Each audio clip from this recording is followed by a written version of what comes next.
welcome back to another episode of Quick Strikes here on the Bay Bolts channel. We have another winning Quick Strikes episode for you tonight. The Tampa Bay Lightning have defeated the Nashville Predators 5-2 with my co-host Jake Ricker. My name is Michael Wax. Jake, a dominant Lightning victory. How you doing tonight? Michael, play all night. I'm doing great today. Always when the Lightning win, it's always a good time. Obviously, the Lightning did play a very solid game. Looking forward to getting into this one and breaking it down a little bit and talking about the positive and negatives from this one. Yeah, so when you looked at the first period of last game versus the first period of this game, something really clicked for the Lightning. I don't necessarily know what it was, but maybe it was the fact that Pecorine wasn't in goal. UC Saros was. Seemed like we talked about last video, Pecorine always had the Lightning's number. When they faced Saros, they've had a bit of an easier time, but they really haven't gotten any wins. They took full advantage of it. They had three first period goals, including a buzzer beater goal, one of the few buzzer beater goals that I've seen. And unfortunately, there was no crowd there to witness it. But, you know, 0.2 seconds left on the clock, a beautiful pass from Matthew Joseph to Braden Point. And that caps off what is, in my opinion, one of the most dominant periods we've seen from the Lightning this year. Advanced stats don't really tell the story of like high danger chances and everything like that. But from the eye test, it really felt like the Lightning had shut the Preds down. Yeah, they really did. And you know what? The other interesting thing is, too, Michael, was that, if you looked at the first 5 minutes of that first period, it kind of looked like it did the night before, where it wasn't off to that fantastic start, but the Lightning were able to get their legs underneath them eventually. And then for a majority of that first period, they played absolutely fantastic. They kept their foot on the gas. They took a lot of shots. They had, actually, they didn't even take that many shots, but they took quality shots and got them into the back of the net. So they did a really, really great job in that first period. That buzzer beater goal was absolutely beautiful. Great job by Matthew Joseph putting that pass back so they could get that one in just in the nick of time. Everybody just looked really good. Andre Palat with another goal as well. He's looked fantastic this season. I tweeted on Twitter during the game is that Andre Palat, when he had his record high goals, which was 23 in his first year, he had a total of just 2 goals in the first 7 games of the season. Andre Palat right now has 4 goals in his first 7 games. He's been absolutely fantastic, and he's continuing to do that throughout this season. Who knows where he's going to end up by the end of the season, even though it's a very shortened schedule. Yeah, just like you mentioned, I think that he might challenge that 23 goal pace. Or that 23 goals overall. He might even break that pace. I just don't know if he's going to touch it because it is a 56 game season. But one of the things that we should talk about when it comes to both the second and the third goal, backtracking a little bit, the Lightning had such precision passing in this first period, and that really waned on as the game led on in the second and third. But it seemed like every time they got in the offensive zone, they really knew where the teammates of theirs were, whether it was banking a pass back off the boards to a defenseman or giving the perfect tip pass to a forward like we saw in the Tyler Johnson and Yanni Gord goal. It really felt like a passing clinic in that first period. And I think this is the Lightning team that a lot of people expect is, precision passing, decent defense, and Andre Vasilevsky being a wall. We haven't really seen that so far this season. We've seen spurts of it. We haven't seen it all at the same time. And in that first period, I think all three of those things came together. I couldn't have said it better myself, Michael. You're absolutely right. We've seen some of that throughout this season, but we haven't seen it all come together at the same time. We really did in that first period. I don't know what it was that clicked for the Bolts because, again, as I mentioned, it wasn't happening right away in the first period, but whatever they did, they should keep doing that because it worked out great and they just looked fantastic overall. There really wasn't much to complain about from that first period. Yeah, I don't think there was much to complain about in this game overall. We'll get to the negatives eventually, but we have to talk about a huge milestone in Tampa Bay sports history, I think. In the second period, Lightning back on the power play, their 4th time on the power play in this game. Steven Stamkos gets the puck, wheels around, and kind of has an open net. I'm going to be really honest with you. UC Saros bit really hard to Stamkos' side. He gave him so much net. And Stamkos is a great shooter. He deposited that in the back of the net. Steven Stamkos passes Martin St. Louis for the most amount of power play points in a Tampa Bay Lightning uniform. Stamkos with 301 power play points in his career. You know, Jake, I find this as a kind of an ironic stat. Ryan McDonough recently had his 301st point in the overtime win against the Blue Jackets earlier a couple weeks ago. Point, not power play point. Steven Stamkos just had his 301st power play point. This kid is I say kid, but like this guy is unbelievable. I feel like he doesn't get enough credit, even though he's been good year after year after year. It's true. And you know what it is, Michael? It's because of the time he missed from those injuries. Honestly, if he didn't miss those times when he was injured, he could be on pace right up there with Sidney Crosby and Ovechkin as well. You know, maybe not right at their level, but he could definitely be much higher than he is. So, you know, so happy for him to be able to cross this milestone. It's a huge accomplishment. He totally deserves it. He's been playing, you know, we talked about Andre Palat having a very good start to the season. Steven Stamkos as well has had a fantastic start to the season. You know, he is out there to prove that he's a big contributor to this team still. I'm sure it still eats at him that he wasn't able to contribute as much as he may have wanted to in the Stanley Cup Finals last year. So he's looking to continue to do that and possibly repeating while contributing the whole way through. And he's done a fantastic job of that. Obviously, still a fantastic leader for this team. So congratulations to Steven Stamkos. Such a huge accomplishment. And hopefully we see many more over the next couple of years in this season as well.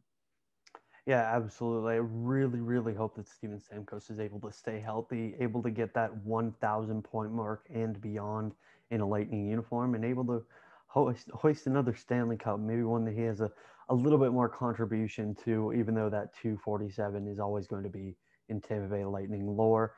You know, Jake, after talking about what seemed to be a plethora of positives, we have some negatives to talk about in this game. One, that I think is a one game type thing, and that's Eric Cernak. You know, Cernak is coming off of the fact of an injury, a upper body injury that made him miss 2 games, and you know he was fine defensively tonight, but he took 2 penalties, and in a game where the Lightning only took 3, it's not great to have 2 of your team's 3 penalties, especially since one of them, and this it wasn't a catalyst to, but it resulted in basically a 5-on-3 for Nashville, which I thought the Lightning did an excellent job of killing.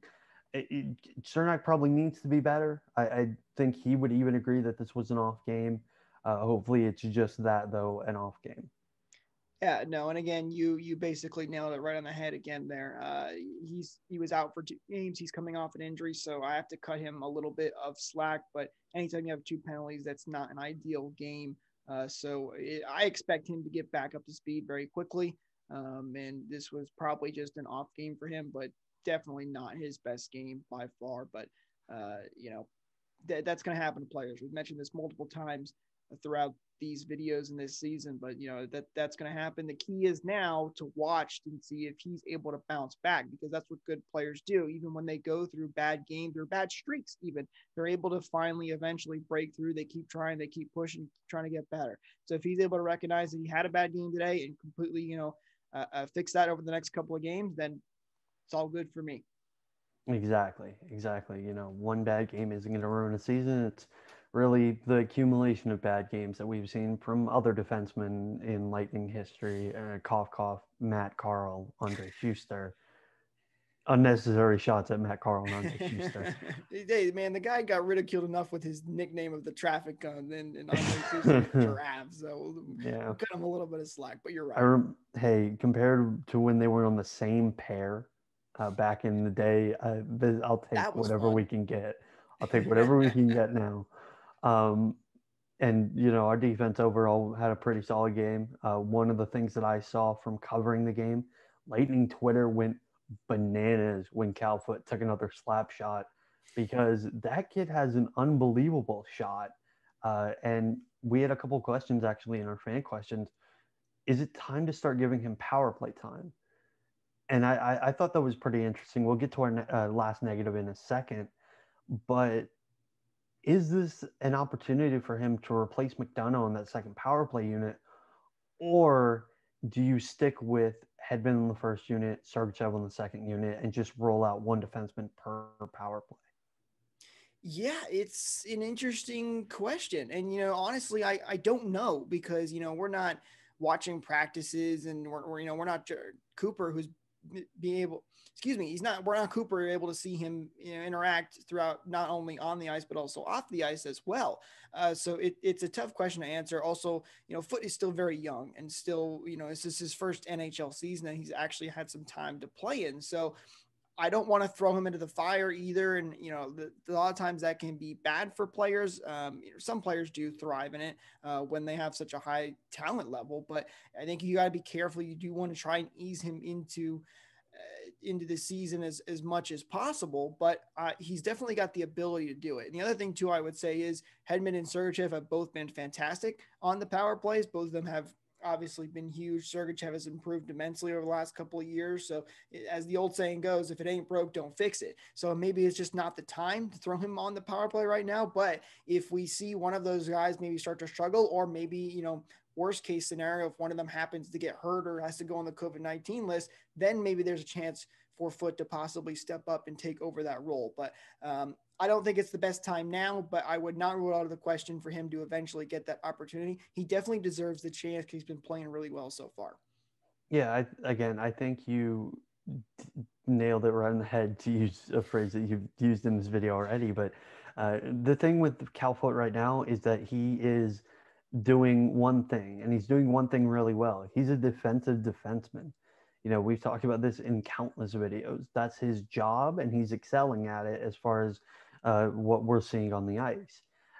I think power play is a little too much to ask for. I know he was a power play quarterback in Syracuse for a little bit, but maybe not now, maybe later in the season. And, that really brings us to our final negative. Going throughout the game, I thought the Lightning were doing a really, really nice job. And then the Predators scored, and then they scored again. And they were pushing back between those two goals. Uh, I don't know if this is a recurring thing. We've seen this 2 games in a row where the Lightning have really almost surrendered 2 third-period leads. It, this is becoming more concerning now. We mentioned last game that it was just one game, but if this is a recurring trend, this is not a good trend for them. And luckily, I think for the Lightning, they really stepped up in those last 7-8 minutes of the game. But again, this might be a recurring trend, a problematic trend.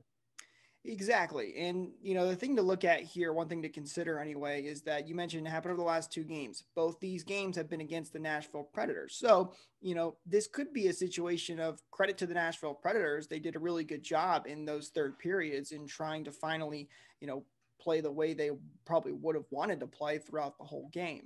But you're right.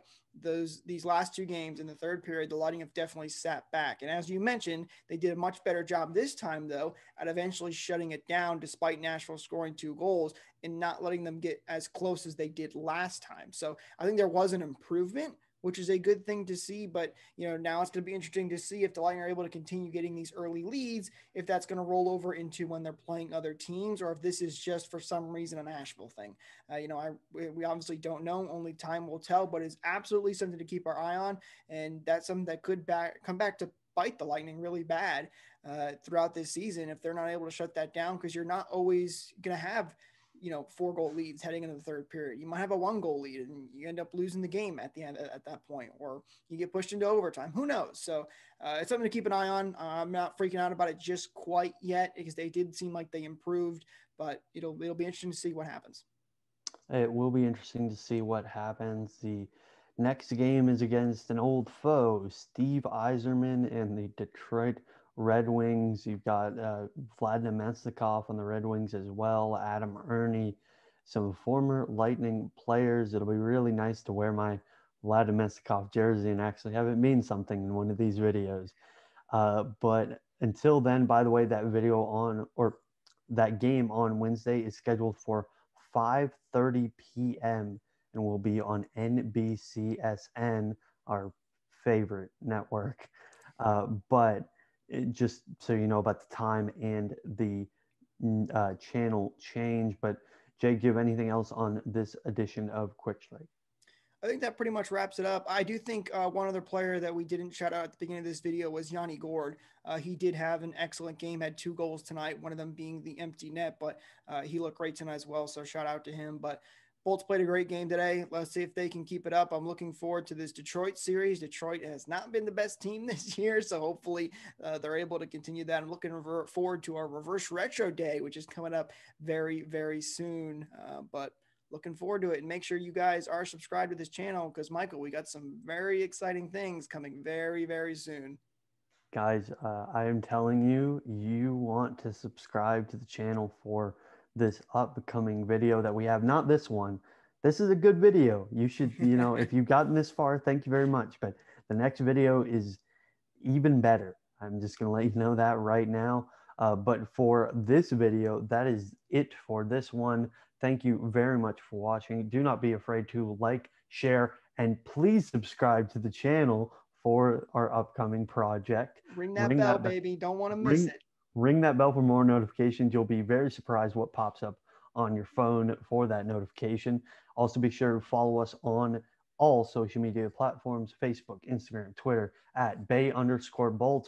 Also, we recently did an interview with former Lightning prospect Dan Mylan. That'll be up in the top right corner. We're pointing in different directions. One of the corners, guys. Feel free to watch that video. Comment on this one. Let us know what you guys thought about this game for the Lightning against Nashville, and hopefully the Lightning do very well against the Red Wings in their next outing. For Jake Ricker, my name is Michael Wax. Guys, thank you so much for watching again. And remember, the Tampa Bay Lightning are your 2020 defending Stanley Cup champions. Go Bolts.